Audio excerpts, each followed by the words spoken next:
Hello everyone, I make this video today to tell you about a phenomenon in full expansion in the field of educational technology, the serious game. It is true that one often opposes game and learning, and it might be your case. Either one has fun, either one works. But playing mobilizes important intellectual ability while providing pleasure. So we will see together in this video how the global market for serious game has continued to grow. We will also see how serious game combine games and learning. And finally, I will show you the advantages and the limits of the game as a lesson support.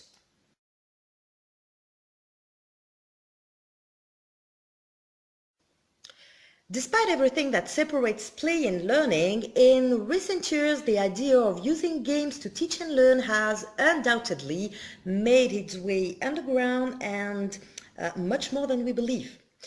In fact, currently the wave of digital serious game is so powerful that it sweeps everything in its path. To understand the magnitude of the phenomenon that has clearly taken off in the years 1205, 1210, here is the one of the few graphics on the subjects. Let's see together. First, this graphic was proposed by the iDate site in 2016. What is presented here is the whole of the serious game market. The expenses, as we can note it, are constantly increasing between 2010 and 2015. The growth is then exponential, and it is already estimated at 47%. As we can see, the sector that allows an exponential evolution of serious games is not that of education, but that of training in companies. The chart for 2015-2012 has not been released yet, but it's not hard to imagine that this figure has grown further. Let's now consider what is behind the success of the phenomenon, the object of the learning, but also the particular way of learning.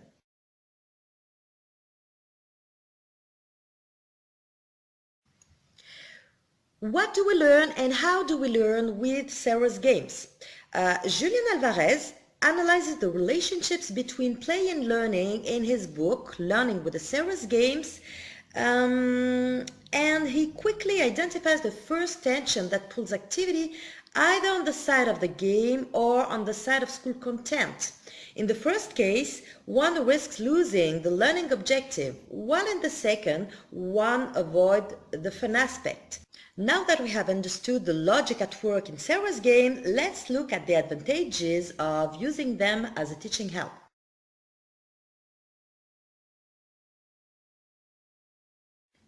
At the intersection of video games and learning, the interest of the serious game is a central issue for researchers.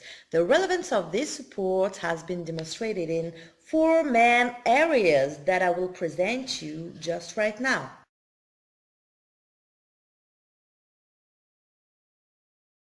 The motivation. By the pleasure that it provides, the game has the power to absorb the individual who loses all notion of reality to enter the time expeller of another universe. This is what researcher Jean Euth calls flow. The implication in the activity is such that the learner forgets time, tiredness, and all that surrounds it. In this state, his ability works to the fullest.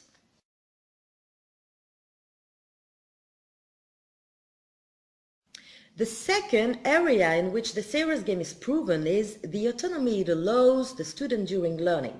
When he enters the game, the student is like in a laboratory in which he stumbles and progresses over his attempts and his mistakes.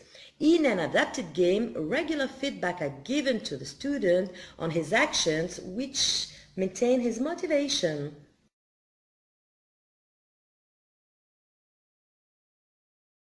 Thanks to its division by stages or level of difficulty, the game invites everyone to move at their own pace.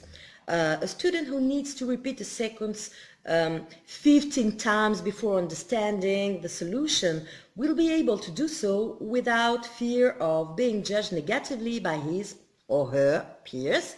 Whereas a student who succeeds after only 2 attempts will no longer be frustrated to have to wait for his classmates.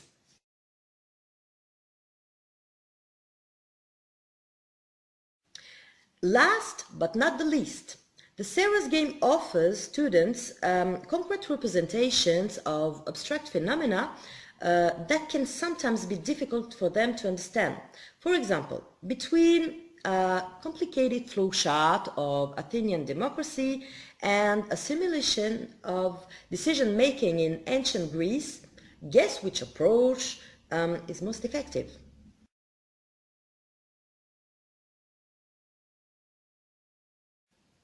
The first limit is one that is considered as the most important for researchers, the fact that the game is taken out of any educational scenario or context, and most studies on the effective use of a serious game in class demonstrated the central role of the teacher in the success of his activity.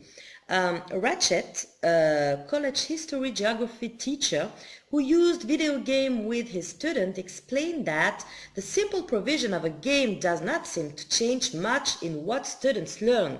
The mediation of the teacher who think of the place of playing in a learning process remains essential. Then it must be understood that the serious game cannot be considered without a minimum of material resources to prevent our teacher looking for available computers or insufficient licenses. The third limit that can be faced by the teacher interested in serious game is the one he imposes himself.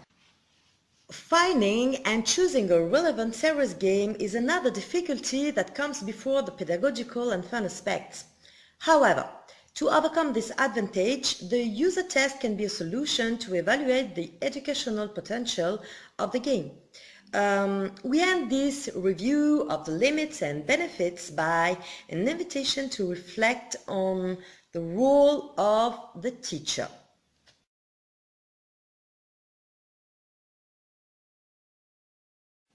To conclude this video, we know that the main idea in terms of educational integration of the game lies in the supervision and support of the teacher, whether for the choice of the game, for its implementation, or for its pedagogical exploitation. It is the teacher's involvement that will depend on the right mix between play and learning that will allow the success of this original activity as part of a course.